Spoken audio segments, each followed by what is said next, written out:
In the blood-soaked fields of Mindanao, where the earth has drunk more than just rain, and prayers rise like smoke into an uncaring sky, there was once a name that made even the night tremble: Ilaga, the rats. But these were no simple creatures of fur and teeth. They were men. Men who prayed with lips that lied. Men who carried the cross in one hand and the bolo in the other. They weren't born in the darkness, but in the light, the warm glow of candles over polished tables. In the quiet promises of power whispered between politicians' smiles. Their faith was twisted, reforged into a blade sharpened by hate. And when they came with fire. Villages burned.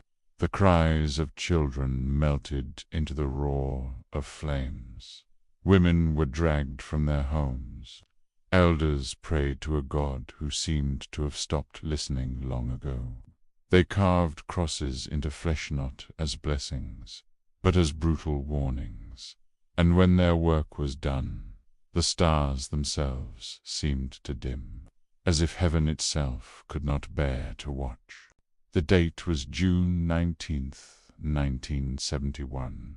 The place, Manili, inside a mosque. 70 souls were gathered, men, women, and children, their faces turned toward heaven, their voices trembling in prayer, seeking peace. Then came the heavy sound of boots. The doors burst open. Uniforms gleamed in the dim light, and bullets rained down upon them. When dawn finally broke, only ashes and silence remained. The bodies lay still, many with hands still folded in the final gesture of faith. The floor was slick with their blood, reflecting the broken light of the morning sun. A massacre that would forever stain the pages of history. They said the Ilaga were fighting for their land, for their faith, for their God. But the land remembers a different story. The rivers remember the crimson color of what was spilled into them. And the wind still carries the names of the lost, like a curse that can never be buried. Now, when the storms rage over Cotabato and the thunder groans across the mountains, the old ones still whisper the chilling tales.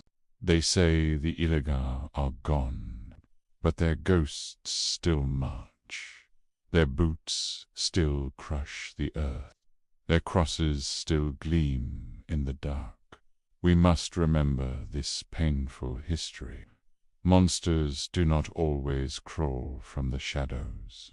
Sometimes they stand beneath the holy light of the church. Buy and smile. The story of the Ilaga is a harrowing reminder of how faith can be weaponized, how neighbors can be turned against neighbors, and how the quest for power can lead to unimaginable suffering. Understanding this past isn't about reopening old wounds.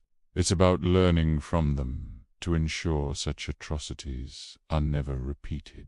It's about honoring the memory of the innocent and vowing to build a future where dialogue replaces violence and understanding triumphs over hate.